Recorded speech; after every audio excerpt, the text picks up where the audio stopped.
Hello, tudo bem? Seja muito bem-vindo ao estúdio não, mas o podcast da SaraCast.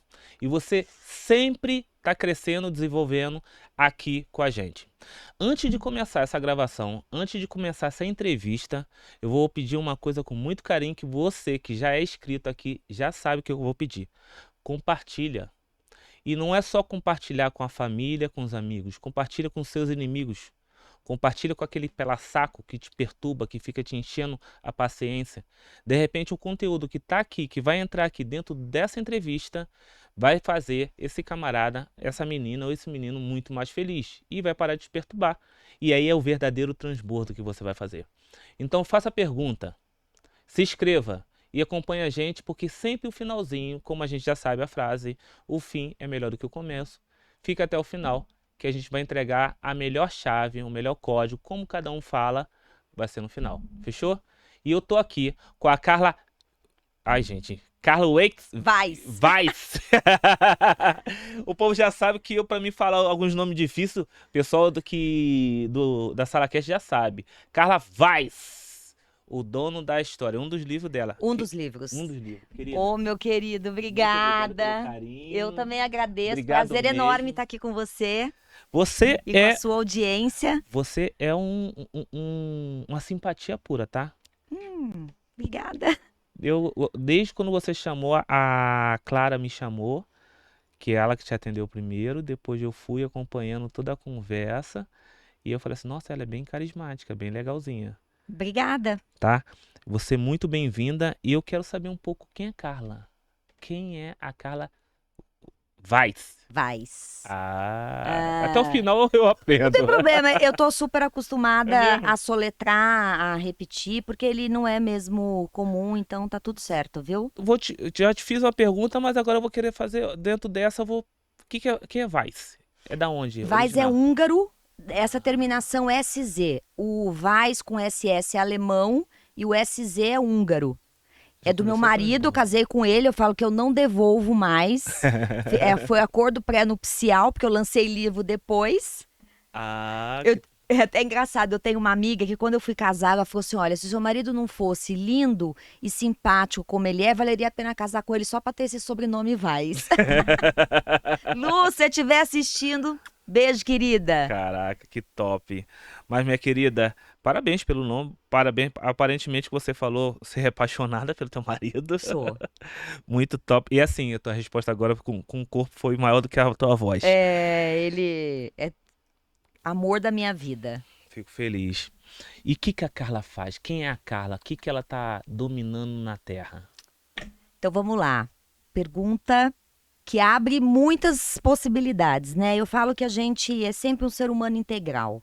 Sim. A Carla Weiss é mãe da Luísa, de 17 anos, da Ana Helena, de 13 anos, duas paixões Uhum. minhas duas filhas, esposa do João, do Johnny, amor da minha vida, um casamento que eu conquistei, eu falo, casei com o homem que eu quis mesmo, né? Porque fui eu que conquistei ele. Top, hein? E tem a ver com tudo isso que eu ensino, né? Ter uma mente inabalável, ser uma mulher inabalável, você ir lá e conquistar tudo que você deseja na vida.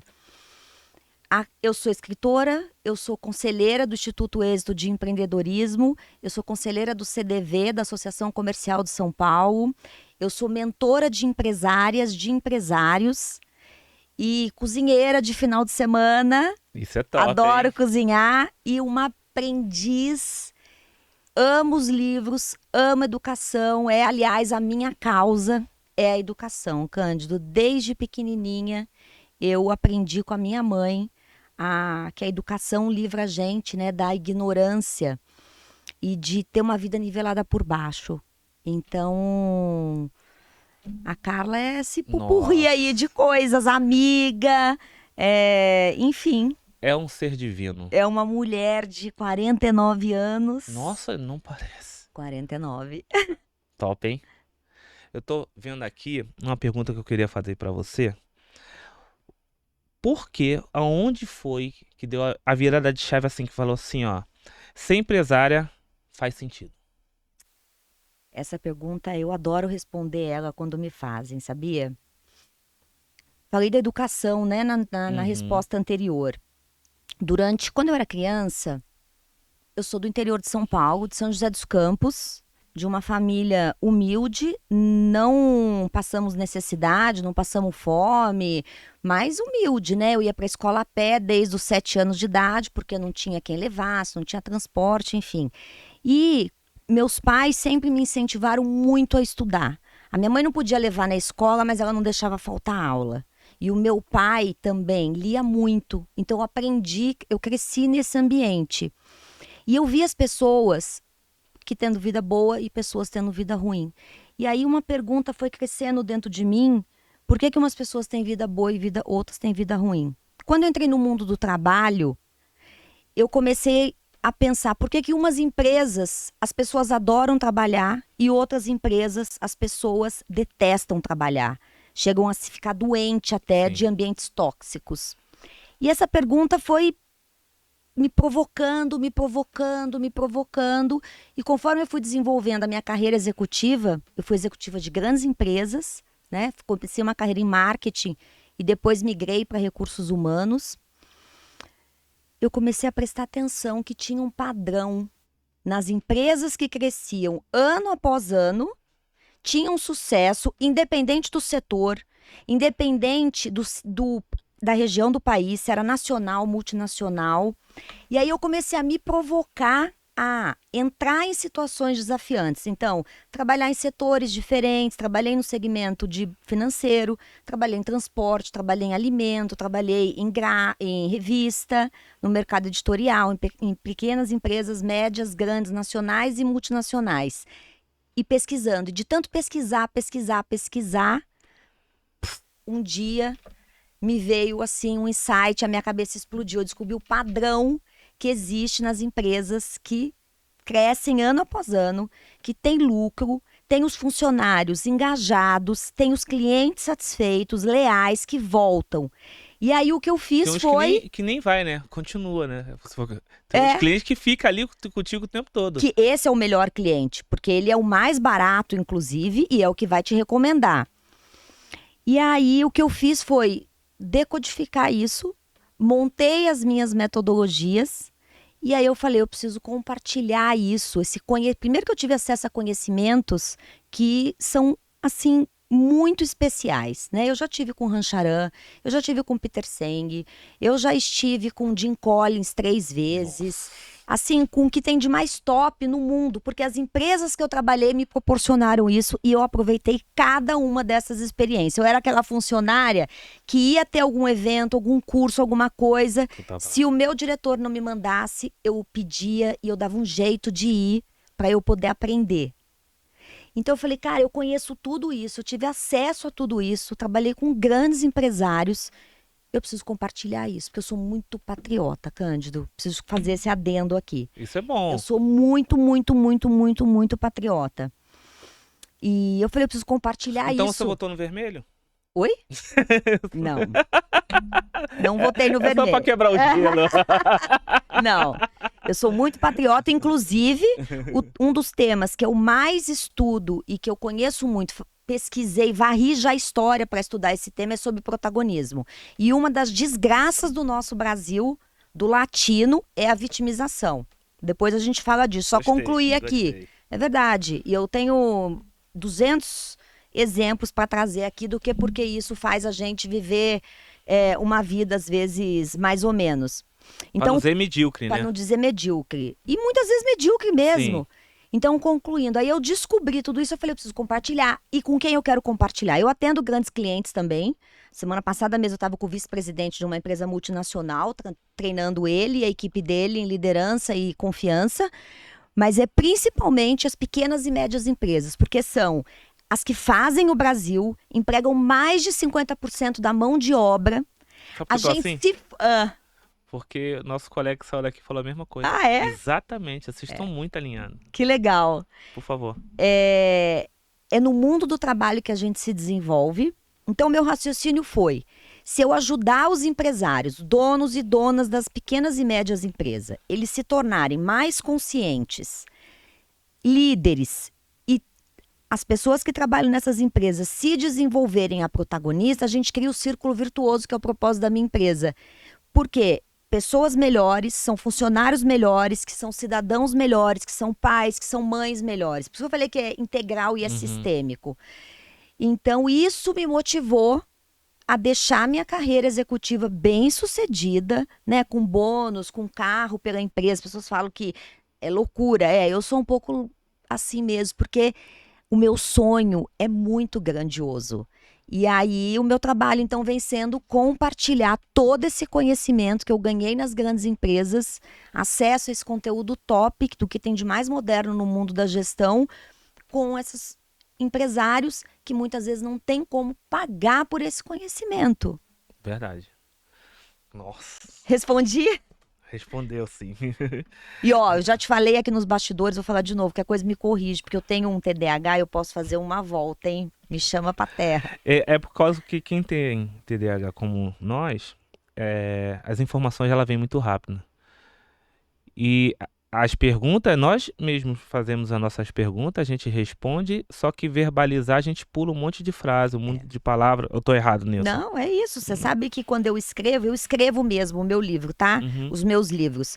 Eu sei que tem muitos livros de ghostwriter, eu, né, não quero comentar sobre isso, mas eu escrevo. Só que eu escrevo e eu contrato alguém para ir atrás de mim na história para ver exatamente isso. Eu comi palavra, a pessoa vem e me questiona. Eu tenho curadoria, que eu mesma contrato, independente da editora, para dar excelência no livro. Aí ela vem e me questiona, Carla, o que você quis dizer aqui? Ó, tá faltando uma palavra. Aí eu volto, corrijo aquele parágrafo. Top. Onde a Carla aprendeu o que sabe hoje? Eu acho que, de certa forma, eu acabei de responder, né? Sim. Eu trabalhei em vários setores, aprendi nessas empresas. Por que eu tô te E fazendo muito essa com os pergunta? livros Porque também, você viu, fez um Cândido? storytelling. Ah, Entende?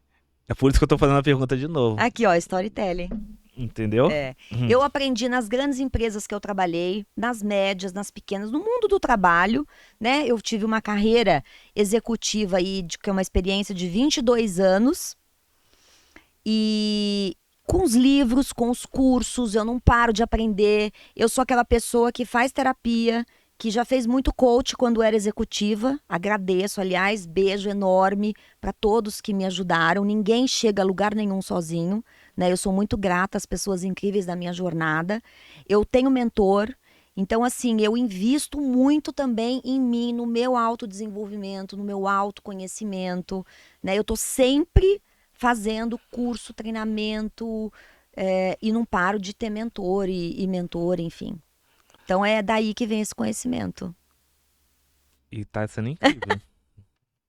Te falar, eu gosto de conhecer, eu gosto de aprender. Eu sou Também. viciado. E vicia mesmo, viu? Eu falo que esse é o vício bom, né? E eu tava até falando isso na outra entrevista, que eu tava ficando já triste com os Por quê? podcasts. Porque eu queria algo novo. Eu já tenho mais de 300 em entrevista. E aí Uau! começar a ficar muito mesmice. Pessoas diferentes, com história diferente, mas a base era a mesma, não tinha nada novo. Ah, então, olha, Entende?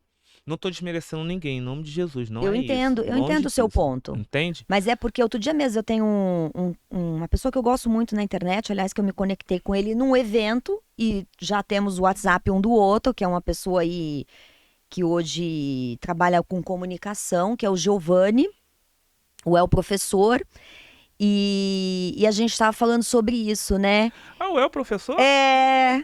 Eu gostei muito, a gente se Eu conheceu. comecei a seguir ele essa semana. Ah, vale muito a pena. E o que eu me conectei com ele? O dia que ele falou sobre Aristóteles, num podcast que eu estava assistindo dele. Por quê? E eu cheguei à conclusão, eu ouvi isso dele também e eu concordo. Pode Os falar. livros de autoajuda, tem muita gente hoje na internet que está repetindo só o que tem no livro de autoajuda. Então, se você ler o livro, você vai ver o que tem ali. Nada contra o livro de autoajuda e nem você repetir ou contar o que tem dentro de um livro. Mas é que a gente, como a gente não tem, as pessoas no geral estão com pouco senso crítico e volta na educação, a gente não questiona o que a gente está ouvindo. As pessoas não estão questionando e não entende da onde vêm todos esses saberes, né? Então você falou, onde a Carla aprendeu tudo isso? Varrendo todas as áreas do saber, né? Eu falo que eu sou uma alquimista empresarial. que eu junto várias áreas do saber. Eu estudo neurociência há 12 anos, eu filosofia, sou apaixonada, cognição, aprendizagem de adulto, negócio. Então, assim, esse pupurri de conhecimento, porque cada área tem uma contribuição para fazer pra gente. Eu tô pensando aqui. Hum. É porque eu sou muito. Eu analiso bastante as pessoas. E. Vocês não, nós seguimos um padrão. É porque Toda o pessoa. padrão dá conforto pro nosso cérebro. Porque todo pessoal que tem um perfil dominante, ele gosta de tudo isso que você falou. É mesmo? É, Quer você dizer que eu tenho. Você questionou agora. Com o corpo você questionou. Quer dizer que eu tenho um perfil. Viu? Antes de você falar, eu já tinha visto que você tinha questionado. É. Você tem um perfil total Eu dominante. questiono. Eu acho que esse ser questionador que eu sou é que me fez sair de uma garota do interior de São Paulo a executiva de grandes empresas. Eu já ganhei prêmio no Brasil, no México, nos Estados Unidos, de cases, de projetos que eu desenvolvi nas empresas, né? Depois virar empresária, ser escritora, fazer tudo o que eu faço. É exatamente isso, questionando, porque a gente tem condição de ter vida melhor, a gente pode ter vida melhor. E o conhecimento traz isso pra gente, né? Ele nos livra da ignorância e da condenação de ter uma vida nivelada por baixo. Então, eu acho que quando a gente tem, de certa forma é um dom também, é um gift, sabe, Cândido, que eu agradeço muito mesmo a Deus de ter esse senso crítico que nasceu comigo. Sim, e bom. foi estimulado pelo ambiente de terem os Uhum. pais que eu tenho, né? Meu pai faleceu, na verdade, estava te contando aqui nos bastidores, faz um mês, mas me ensinou a ser apaixonada pelos livros. Nossa. Eu amo isso, gente. Quem cria a cultura de uma empresa? Quem cria a cultura de uma empresa? E quando ela tem que ser estabelecida? A cultura de uma empresa, ela se cria a partir do momento que tem duas pessoas juntas por mais de uma hora. Se cria uma cultura. Por quê? Cultura é como... Aqui a gente está criando uma cultura. Se a gente continuar aqui trabalhando junto, fazendo, a gente está criando a nossa cultura. É o jeito que a gente interage, é a forma como a gente faz as coisas no dia a dia. E o melhor momento para criar uma cultura empresarial é quando a gente vai começar a empresa. Esse é o primeiro melhor momento. O segundo melhor momento é agora que você sabe que existe uma cultura. E antes da empresa, quanto antes, melhor. Porque, pensa, imagina um transatlântico. Vamos falar de Titanic, que é um filme que todo mundo conhece, pelo menos a maioria conhece. Qual foi a dificuldade? O Titanic, quando viu que tinha um grande iceberg, não deu tempo de virar o transatlântico, porque ele é lento. Então imagina que o transatlântico é uma grande empresa, que se não fez a gestão da cultura, não tomou uma decisão de que cultura precisa para entregar negócio, está tendo dificuldade hoje, inclusive, de fazer essa transformação. A pequena e a média empresa está vivendo uma oportunidade gigante de construir uma cultura que entregue resultado. Então, o melhor momento é no início de uma empresa. Eu tenho até uma cliente que, quando ela começou a empresa dela há 12 anos atrás, começou a empresa e depois, logo no começo, uns anos depois, assim, mas no início mesmo, ela tinha, sei lá, 5 funcionários, menos de 5 até, se eu não me engano, e ela me chamou para ajudar nesse processo. Hoje é uma empresa de chocolate, chama Galete Chocolates, marca própria. Já ganhou 22 prêmios entre nacionais e internacionais. E concorre com empresas gigantes. Por quê? Porque tem tudo isso que a gente está falando. Cultura, propósito, visão de negócio. E já me contratou para treinar as funcionárias em protagonismo. Nossa. Qual o nome da empresa? Galete Chocolates. Vamos patrocinar a nossa amiga aqui, tá, gente? E é uma empresa que tem a cadeia produtiva sustentável. É uma das poucas empresas brasileiras que tem toda a cadeia produtiva sustentável, que não emprega mão de obra escrava na produção do cacau. É maravilhosa essa empresa. Nossa. Dentro desse contexto agora eu fiquei curioso. Porque existem diferentes culturas dentro da empresa? E quais são? Existe diferentes culturas dentro da empresa, dentro da mesma empresa não deveria. Se tem várias culturas dentro da mesma empresa, nós temos uma empresa com uma cultura disfuncional. Agora, existem vários tipos de cultura que a dona da empresa, o dono da empresa deve escolher. E como é que eu escolho essa cultura? Baseado no resultado que eu quero atingir. Não tem cultura certa ou errada. Tem aquela cultura que vai entregar o resultado de negócio e a cultura que vai detonar A o cultura resultado. adequada para cada empresa. Não só a empresa, ao futuro. Porque hoje eu tenho uma cultura, né? Que eu te falei, tem 2 pessoas trabalhando juntas por mais de 2 horas, tem uma cultura sendo estabelecida ali. Mas pode não ser uma cultura virtuosa. Pode não ser a cultura necessária para entregar o objetivo. Então, imagina que você tem uma loja, você quer expandir suas lojas e você precisa que todos os funcionários das suas lojas atendam o cliente da mesma forma. Você precisa pensar, bom, então qual é o crescimento que você quer ter em 2, 3 anos? Quer crescer 20% lucro, 30% lucro? Então, dependendo do que você quer como objetivo de negócio, você define qual é a cultura que a sua empresa precisa. Ficou claro? Ficou. Ficou? Vamos lá, então. Como a cultura impacta na liderança de um time? Então, a cultura ela é formada, Cândido, pela liderança. Então a liderança é onde puxa todo o resto. É a liderança que puxa todo o resto. Por isso que os meus livros, todos eles eu falo de liderança, de cultura, porque não tem como desassociar, e do comportamento de protagonismo, de senso de dono, que é o que os funcionários precisam para sair da reclamação e da vítima. Mas a cultura e o líder. Então, imagina uma dona de negócio que fala que é importante cumprir o planejado. Mas ela é a primeira a detonar o plano. O que ela está fazendo? Dizendo para as pessoas assim, olha, não é importante sem dizer. Como diria Ralph Waldo Emerson, filósofo que eu adoro, suas atitudes falam tão alto que eu mal posso escutar o som da sua voz. Suas atitudes falam tão alto que eu mal posso escutar o som da sua voz. Isso se aplica totalmente a essa conversa que a gente está tendo. Por quê? A dona de uma empresa, o dono, que eu estou muito focado nesse trabalho, né, com os donos e donas de empresa. E depois, claro, todas as pessoas em posição de gestão. O que eles fazem no dia a dia é que diz o que os funcionários devem acreditar.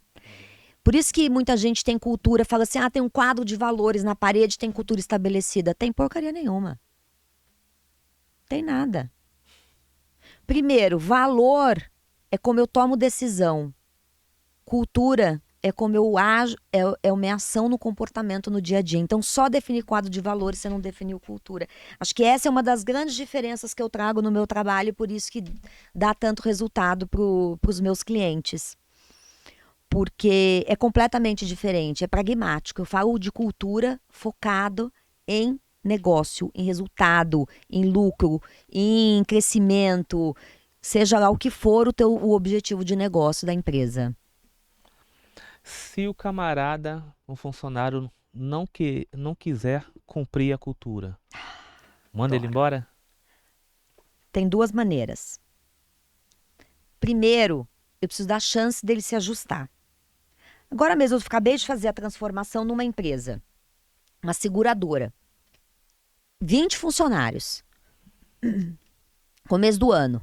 Então, a gente definiu, o dono da empresa, eu ajudei ele no processo, né, minha consultoria, a definir qual é a cultura que a empresa dele precisa para entregar os resultados em 5 anos. Ele quer ter crescimento exponencial. Então, definiu. É estratégico isso. A gente conta para as pessoas e diz como elas têm que se comportar. Isso fez parte do projeto, é o que eu ensino, aliás, na imersão empresária inabalável que eu estou lançando, para ensinar exatamente a fazer isso.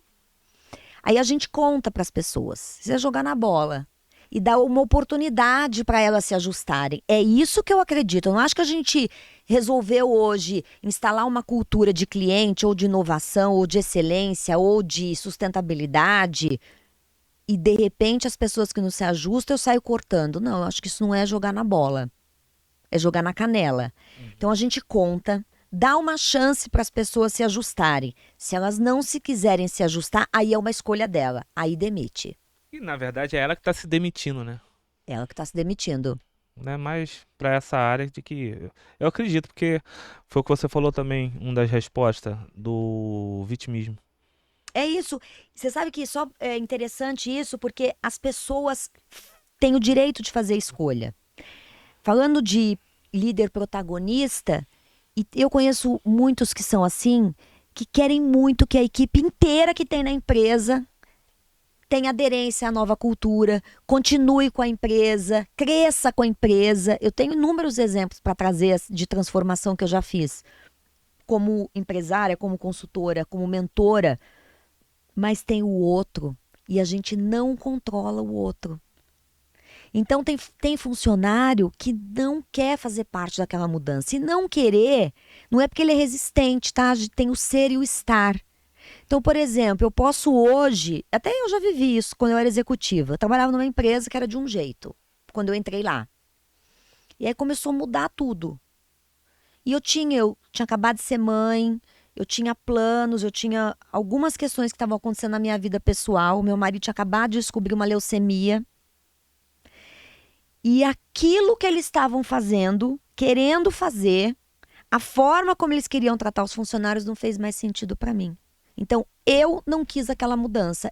Eu não quis aquela cultura. Então, isso pode acontecer dependendo do momento de vida da gente. Sim. Não fazia mais sentido para mim. Não era mais a empresa que tinha me contratado. Aí já não fazia parte até dos teus princípios, né? Aí não fazia parte dos meus princípios e tá tudo bem. E Não tudo tem, certo. é isso que eu falo, não tem cultura certa ou errada.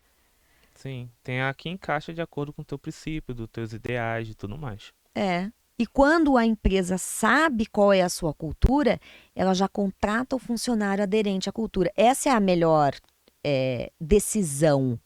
Porque contratar errado, tem um estudo de mercado que uma contratação errada custa de 3 a 15 vezes o salário anual da pessoa contratada.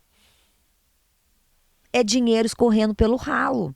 Só falando de grana, sem falar de produtividade, do ambiente, do tempo, da E curva aí de tu, aprendizagem desse se você botar funcionário. tudo isso e também multiplicar em grana, o prejuízo vai ser bem maior. Muito maior.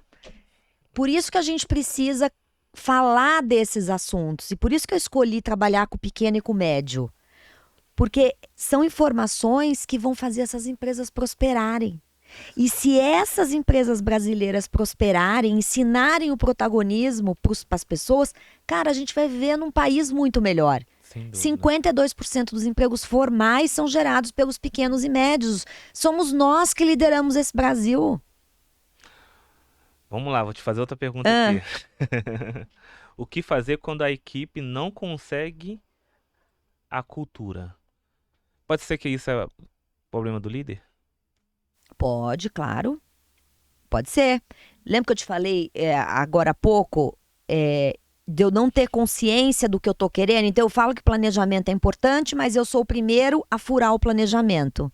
Quando eu faço isso, eu tô dando uma mensagem para a equipe que não é importante. Então, reunião. Marca a reunião às 9. O líder, a dona da empresa, o dono, seja quem está encabeçando essa reunião, chega atrasado, por que as pessoas vão chegar no horário? É exemplo, Cândido. É o que mais Não tem ensina. jeito, suas atitudes falam tão alto que eu mal posso escutar o som da sua voz. O maior paralelo que existe para mim entre liderança é o papel de pai e mãe. Nossos filhos prestam atenção no que a gente faz. E a liderança é a mesma coisa dentro de uma empresa. Então, cultura é onde eu dedico tempo e é onde eu dedico dinheiro. É aí que eu estou mostrando o que é importante para mim, quando eu estou lidando com recursos escassos. Por isso que eu falo que não é cado de valores na parede cultura. Tem a ver com comportamento. E é por isso que muitos processos de cultura dão errado. Porque as pessoas não têm esse conhecimento, então acham que definir uma visão, um propósito e valores é o suficiente para ter uma cultura. Não é. Nossa. Faz sentido? Total. Me fiz clara? Total. Eu vou te falar. Ainda bem que eu fico aqui, eu pego mentoria de graça. Ainda ganho pra isso. Boa! Porque eu pego ainda de primeira mão, né? É. Sinto que a equipe está extremamente dependente de mim. Equipe dependente de você é porque você não sabe delegar. Primeira coisa. E as pessoas confundem, Cândido, delegar com largar. E delegar não é a função, não é pessoa. Eu delego função. Olha só que legal. Aliás, no meu livro aqui, Valuta, eu falo disso. É uma metodologia essa de delegação, não é minha, é do Ken Blanchard. Eu ensino já a liderança situacional 2, diferente de muita gente que ainda está na liderança situacional 1, estou na liderança situacional 2, porque é ligado à função. É muito legal essa forma que esse autor, Ken Blanchard, desenvolveu. Por quê? Função. Eu faço caixa.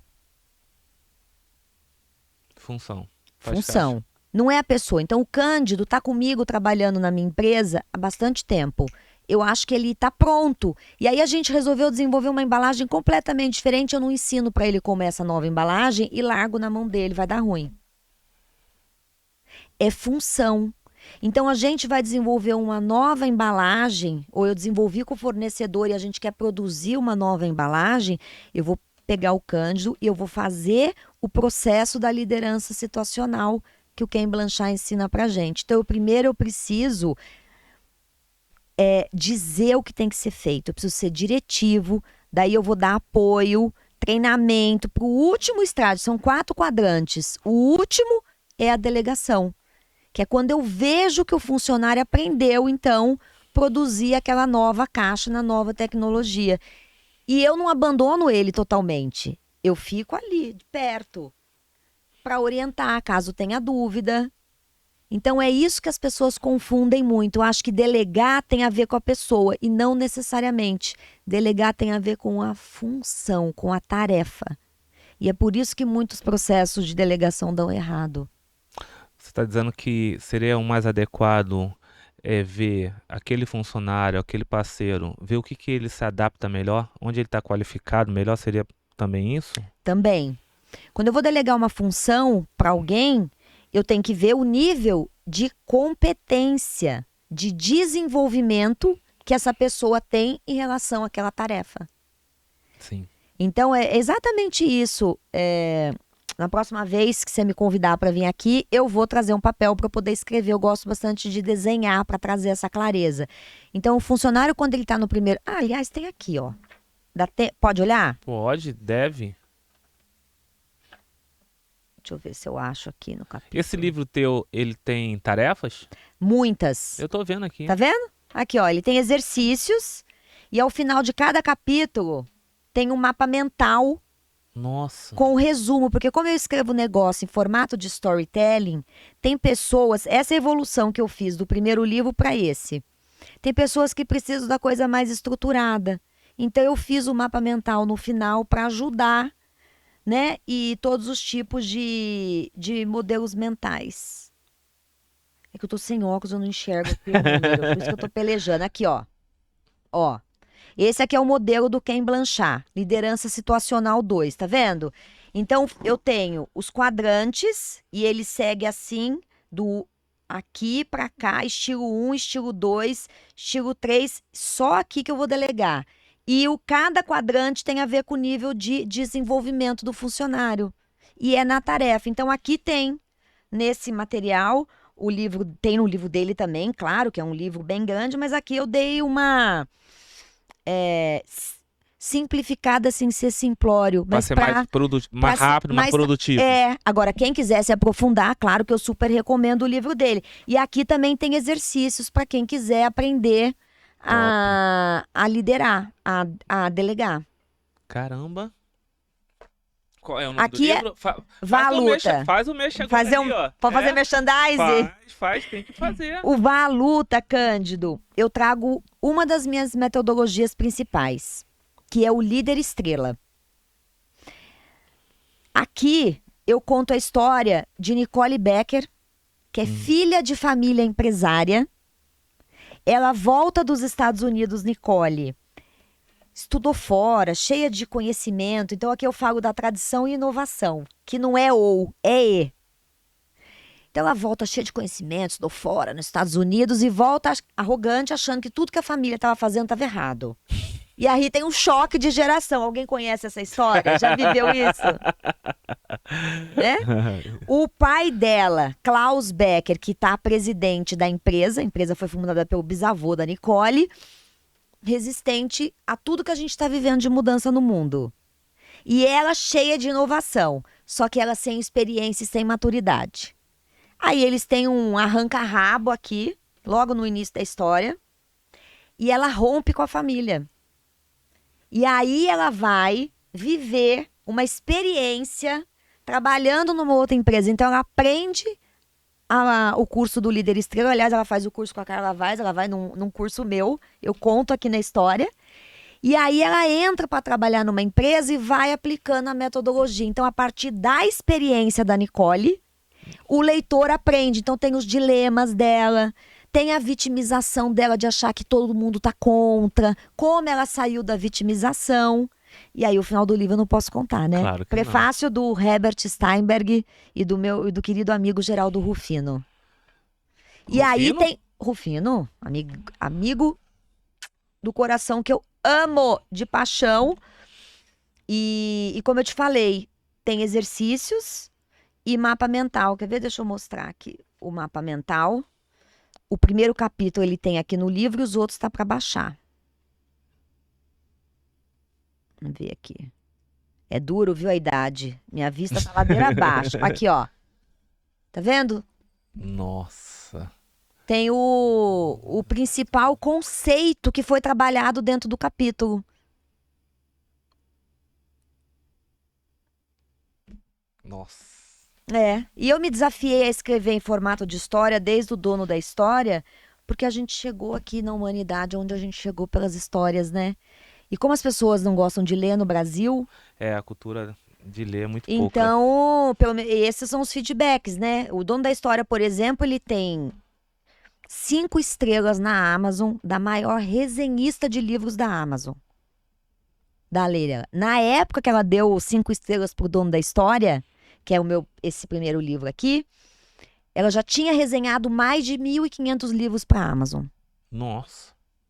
Então é legal, né? Assim, Sim, receber um reconhecimento assim desse. E esse também, né? Esse aqui foi o último que eu lancei. Lancei no meio da pandemia. Mas...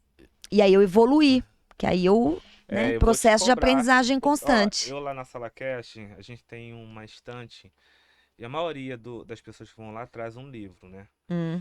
E eu já li, não vou dizer que li todos não, porque eu não tenho como, porque graças a Deus eu ganho muito livro, fora o que eu compro e não leio, aí tem isso também, né? Tem um livro muito bom, tem revista também da Elaine, que sempre tá mandando também, da Empreenda. E eu acho top, mas eu fiquei muito curioso, porque como eu tô fazendo transição, não de carreira, mas a empresa, aumentando a empresa, a Sala Cast tá vindo no estúdio de gravação, para curso, para lançamento, para um monte de coisa, então a equipe tá crescendo. Então vocês precisam definir uma cultura nesse momento que a empresa está crescendo, para não crescer disfuncional. Vou dar só um dado para você, para colaborar, porque isso que você está passando pode ser, deve ser, e eu espero que seja a situação de muitos empresários e empresárias brasileiras.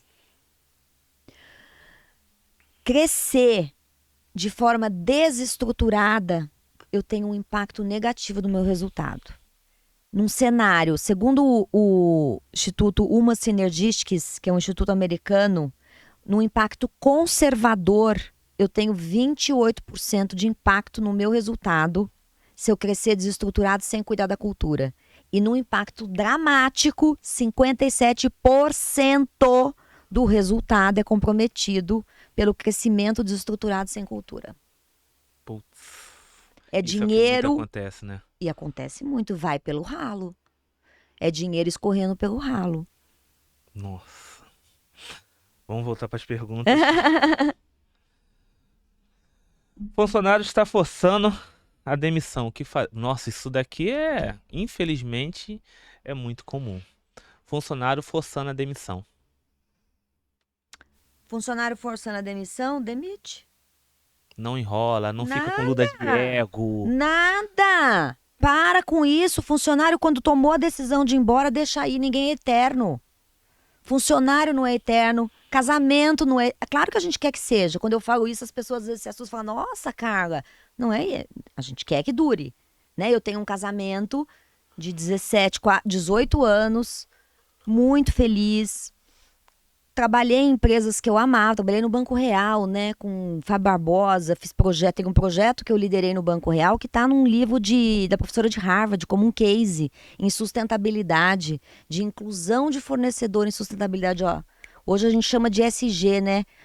Eu fiz isso há 20 anos atrás, por isso que eu falo de onde vem todo esse conhecimento dessas experiências, né? O Fábio Barbosa, que era o presidente do Banco Real, hoje ele é o presidente da Natura &Co, um querido.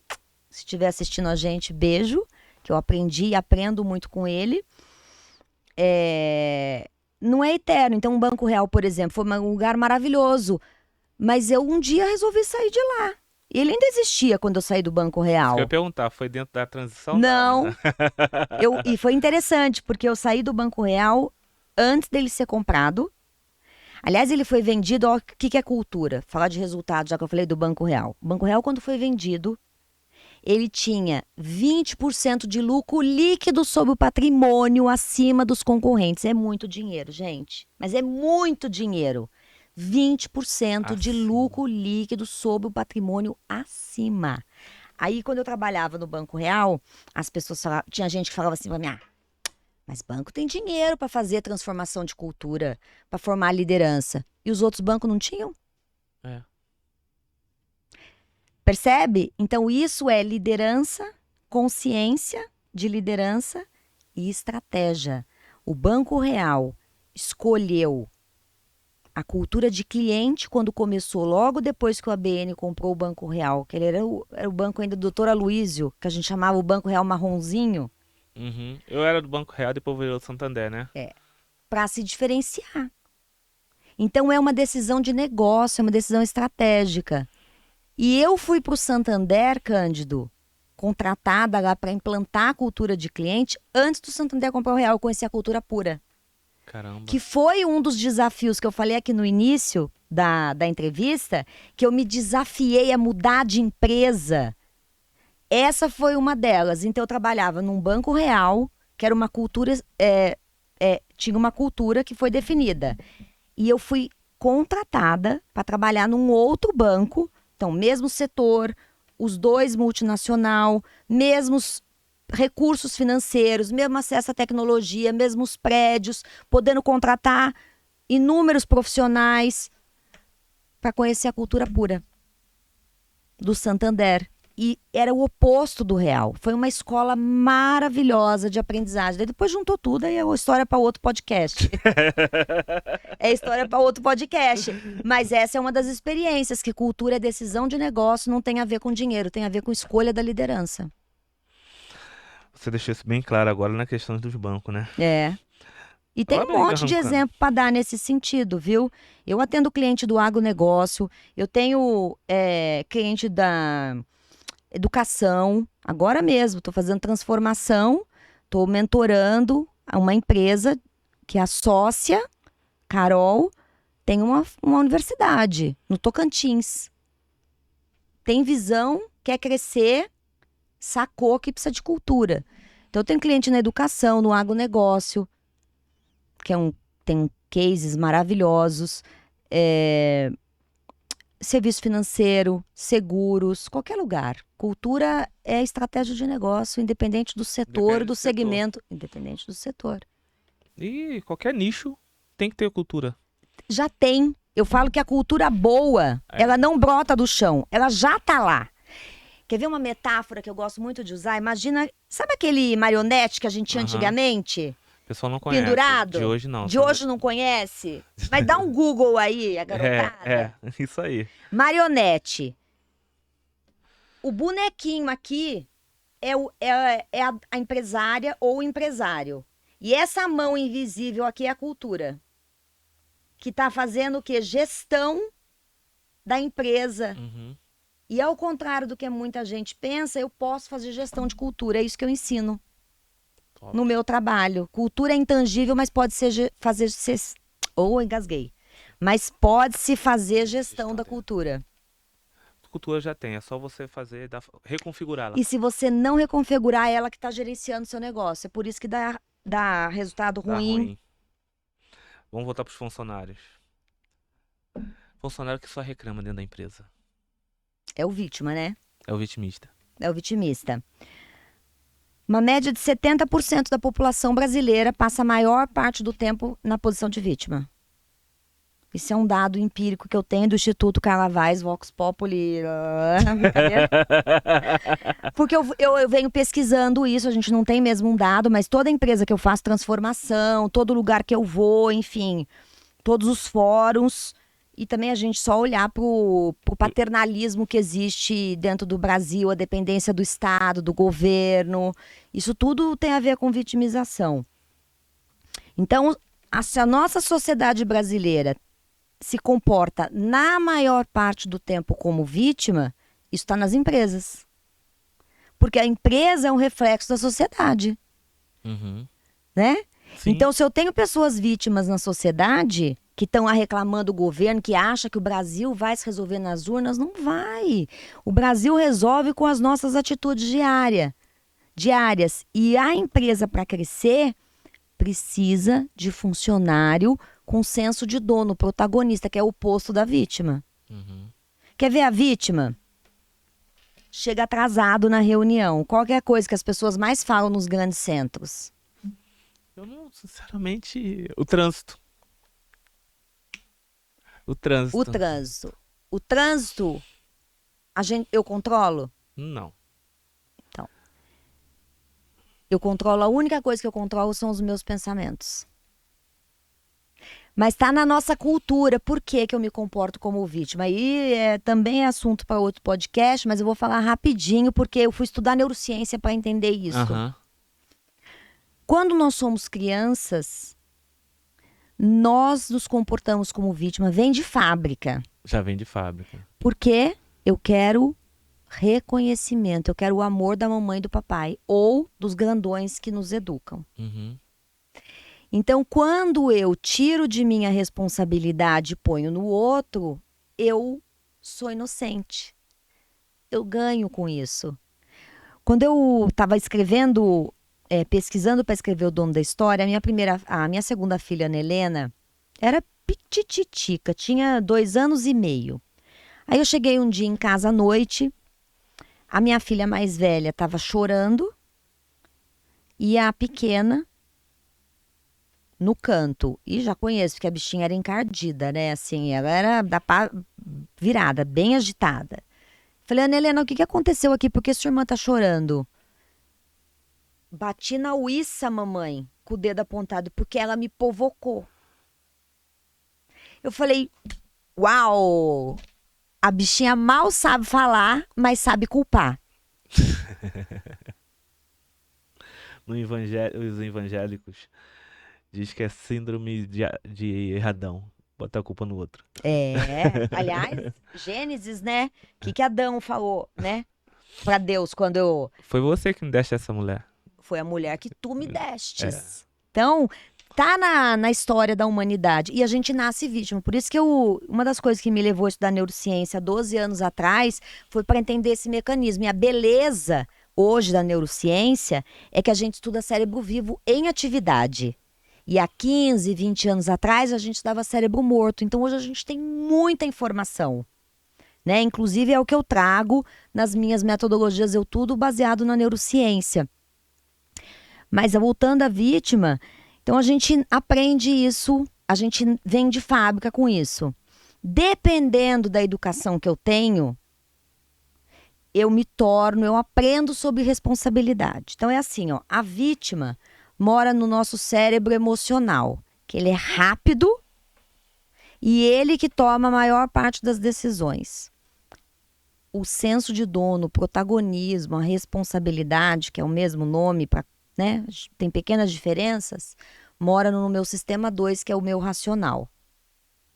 Eu faço assim porque tá aqui atrás da minha testa, que é o neocórtex, que é onde estão minhas decisões, análise crítica, linguagem. São Então, os raciocínios rápidos. o, Porque o o corte racional visual é lento. e o corte visual é onde está guardadas as emoções, Esse é rápido. lembranças. Ele é rápido. O raciocínio é lento. Tudo que eu tenho que pensar que é novo exige esforço do cérebro de pensamento. Então, eu nasci, eu tenho a vítima vinda de fábrica, mecanismo instalado, e eu preciso aprender a ser protagonista, eu preciso aprender o senso de dono. Por isso que a gente tem muita vitimização dentro das O povo empresas. não quer aprender. Não, e está na nossa sociedade latina. Segundo Aristóteles, a gente aprende virtudes e competências em 4 lugares. Primeiro lugar, em casa, na nossa casa de infância, com quem educou a gente. Segundo lugar, na escola. Terceiro lugar, com as instituições. Estamos ferrados no Brasil com o exemplo de protagonismo das instituições. E o quarto lugar, no mundo do trabalho. E aqui eu fecho o meu raciocínio inicial. Por que que a Carla um dia, depois de ter acesso a esse conhecimento, resolveu empreender e deixar uma carreira de sucesso como executiva? Para compartilhar tudo isso, Cândido. Porque o mundo do trabalho está sobrando, entre aspas, mas para o mundo do trabalho, para mim que sou empresária, para você que é empresário, ensinar isso dentro das empresas. Porque ou eu vou ficar também como vítima reclamando que eu não tenho funcionário qualificado, que não tem profissional qualificado no Brasil, ou eu faço alguma coisa. Nossa, isso é a maior dor das empresas hoje. Aqui, ó. Aqui eu falo sobre isso dono e da aqui eu história. falo sobre isso minha vida inteira. Onde eu for, vocês vão me ouvir falar. E a Porque maior isso muda a carência. vida. Mudando o indivíduo, muda a casa, muda a empresa e muda a sociedade. É isso. E é por isso que eu um dia entrei nessa jornada desafiante, que não é fácil, né? Ser empresária no Brasil. Nem um pouco. E resolvi entrar nessa jornada maluca. Na época, foi todo mundo me achou, minha mãe mesmo falou pra mim: você tá louca? Vai abrir uma empresa, deixar essa carreira que você tem, sucesso, tudo que você conquistou, né, nas empresas. Porque ela também foi educada numa outra situação. Mas eu não podia reter esse conhecimento todo comigo. Você saiu da manada, né? Sai da manada. Mas é desafiante. E ó, só pra fazer um parênteses, no mesmo ano que eu resolvi deixar minha carreira, crise do Brasil. Lembra 2015? Lembro, eu tava. A gente estava entrando na maior crise econômica, Eu financeira. Foi onde eu quebrei a construtora. Foi onde você quebrou? Sou engenheiro civil. Você é engenheiro civil? Ah, que legal. Eu tenho muito cliente engenheiro. Aliás, a dona dessa empresa que eu falei aqui era engenheira elétrica. Aí. Foi onde quebrei e fui pro desenvolvimento humano. Então, eu deixei nessa época, por escolha, a minha carreira. E aí até me vi diante de um grande dilema. Porque o meu marido era funcionário PJ de uma empresa que fechou. Ou seja, não tinha fundo de garantia, não tinha nada. Ele também já tinha sido empresário. E a agência dele quebrou um pouco antes. Logo que a gente casou. Naquele ano, Cândido, ele começou o tratamento de quimioterapia. Meu marido Caramba. tem uma leucemia crônica, Nossa. LLC, que não tem cura. Então eu tinha 2 filhas pequenas. Por isso que eu falo, que eu ensino hoje as mulheres, né, a serem empresárias inabaláveis, porque tem como. Então tudo que eu ensino hoje eu realmente pratiquei na minha vida. Nesse ano eu estava deixando a minha carreira, meu marido desempregado, o Brasil em crise, meu marido entrando em tratamento de quimioterapia com uma leucemia crônica, 2 filhas pequenas e eu ainda lancei um livro, que foi o Dono da História, e comecei a minha empresa. Tive um negócio que quebrou também, mas a consultoria foi de vento em polpa. Vou fazer uma pergunta que muitos fazem. Ah, Qual a diferença de empreendedora e empresária? empreendedora. Empreendedor ou empreendedora? Comportamento, coragem, arrojo, criatividade, fazer acontecer. mesmo diante de uma crise, encarar, abrir uma empresa, você quebrou, tá aqui hoje, se reinventou, tudo isso é empreendedorismo. Maravilhoso. Empreender é um estilo de vida, inclusive, a gente fala lá até no Instituto Êxito, que eu sou conselheira de empreendedorismo, que você pode empreender no CNPJ dos outros. Você não precisa ter um CNPJ para ser empreendedor, porque é estilo de vida. Como ser protagonista. Empreendedor, protagonista é estilo de vida. Empresário é competência. Competência de estratégia, competência de liderança e competência a gente aprende. Competência de delegar, que faz parte da liderança. Sim. Competência da comunicação assertiva. Isso é ser empresário. É pensar estrategicamente e fazer plano. Como é que eu chego no meu objetivo? Ter meta, ter objetivo. Isso tudo é ser empresário. Fazer gestão do negócio. Isso tudo é ser empresário. Ser empresária. Eu preciso dos dois, tá? Sim. Eu Nós preciso. precisamos. Os dois Toda trabalham empresa precisa dos dois. Pode estar na mesma pessoa? Pode. A empreendedora precisa aprender a ser empresária. Porque se ela não aprender a ser empresária, a empresa não cresce. Não tem como crescer desorganizadamente. Quer dizer, até tem, mas vai pagar muito caro lá na frente. E aí acontece também o que a gente falou. Imagina que se você cresce desorganizadamente, sem as competências de ser empresária, aliás, sem aprender a ser uma empresária inabalável, pode fazer um jabá aqui? Claro. Eu tenho a imersão empresária inabalável, que eu criei agora, que vai acontecer o ano que vem, justamente para ensinar isso que a gente está conversando aqui nesse podcast. As mulheres empreendedoras, donas de negócio, a serem empresárias, a criar cultura, a desenvolver uma visão, a escrever a declaração de propósito e como colocar tudo isso em prática, como ter funcionários protagonistas com senso de dono. E então, a mulher e o homem, isso não tem a ver com gênero. Com gênero. Tem a ver com competência. Então, eu abro uma empresa como empreendedora, eu abro uma empresa como empreendedora. Aliás, precisa de muita coragem mesmo no Brasil, né? Mas eu faço crescer. Eu cresço desorganizadamente sem as competências de empresária? Cresço. Mas lembra que a gente falou do dinheiro que está escorrendo pelo ralo, por exemplo, na hora da contratação? Sim. E tem outros indicadores. Como eu falei aqui do estudo, que numa situação dramática, 57% do meu resultado está indo embora por conta de não ter gestão no meu negócio de cultura. E cultura é estratégia. Sim. Top. Ficou clara a diferença de ser empresário e empreendedor? A última pergunta para a gente encerrar aqui. Manda! Conselhos... Vai fazer aquelas capciosas. Eu fiz, só que você quebrou ela facinho. Quebrei? Conselhos que você gostaria de ter escutado quando resolveu se tornar uma empresária. Essa eu falo, já falei algumas vezes. Fazer um caixa para abrir a empresa. Sabe a empreendedora?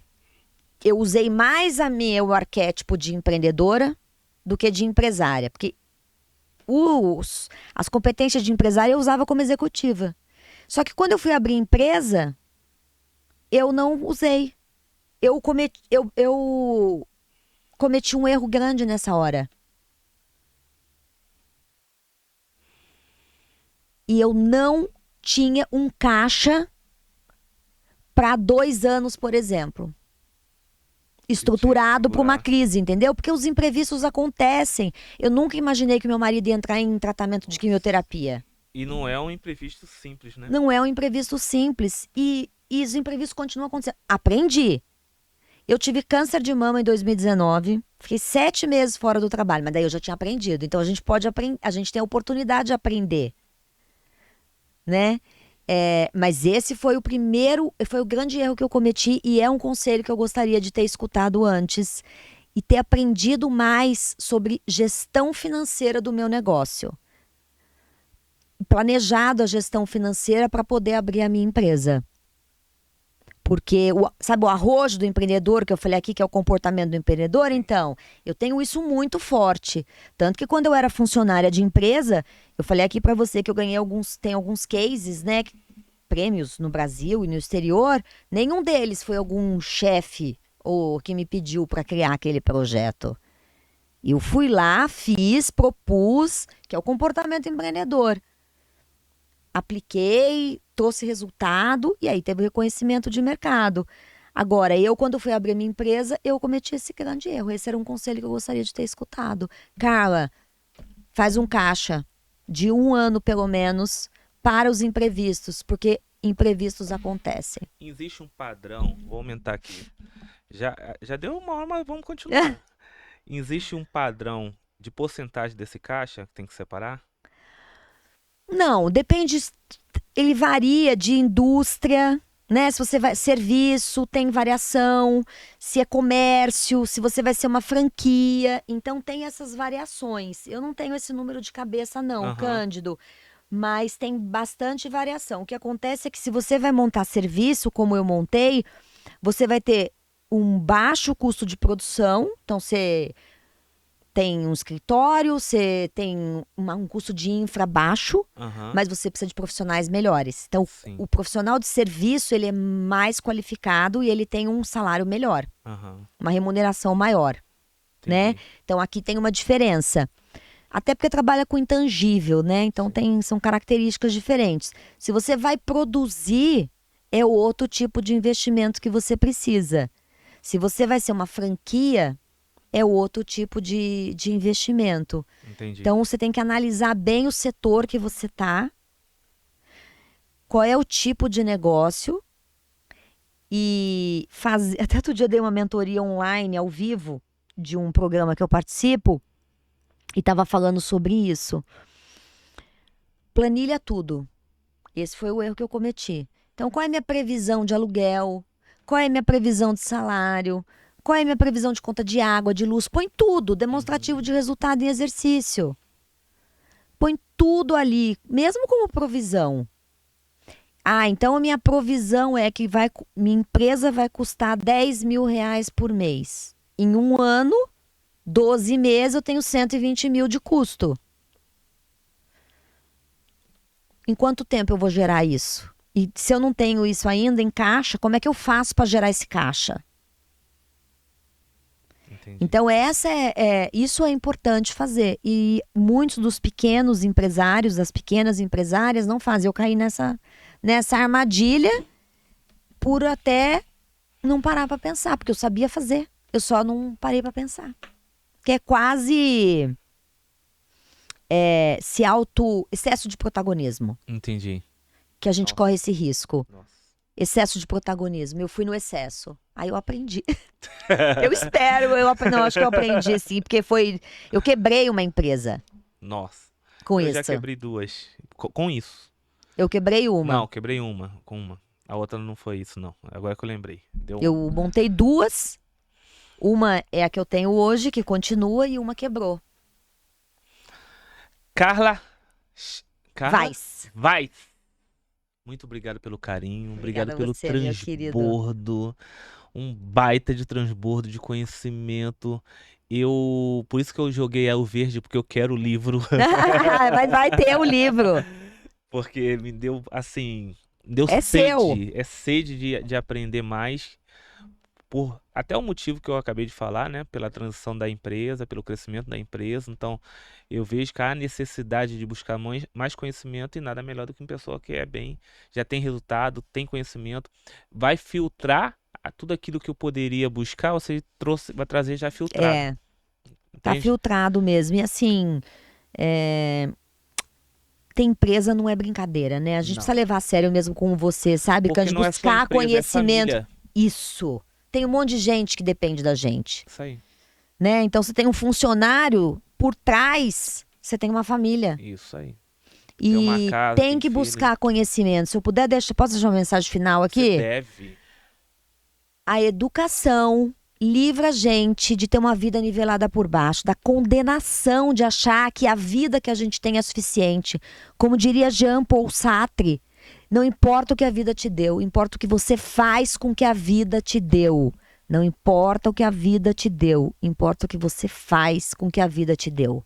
E essa é a escolha de uma empresária inabalável, de um empresário inabalável. Eu vou aprender, e aprender é sempre. Não dá para parar. Então vai em curso, vai em mentoria, até para você poder questionar. Pô, Carla, ali teu livro, tem coisa que eu concordo, tem coisa que eu não concordo, tá tudo bem. Mas se você não tem repertório, você vai engolir qualquer porcaria que te colocarem goela abaixo. E tá cheio de gente aí hoje, que a internet não tem barreira de entrada. Sim. Então tem muita gente distribuindo conhecimento raso, miojo, né? Macarrão instantâneo, não pode falar marca, né? Macarrão instantâneo, porque as pessoas não conseguem criticar. E empresária não pode cair nessa cilada. É tua vida, Sim. é teu dinheiro e a vida das pessoas que trabalham na sua empresa. E não existe empresa sem pessoas engajadas. É isso, Cândido. Obrigada, querido. Eu te agradeço.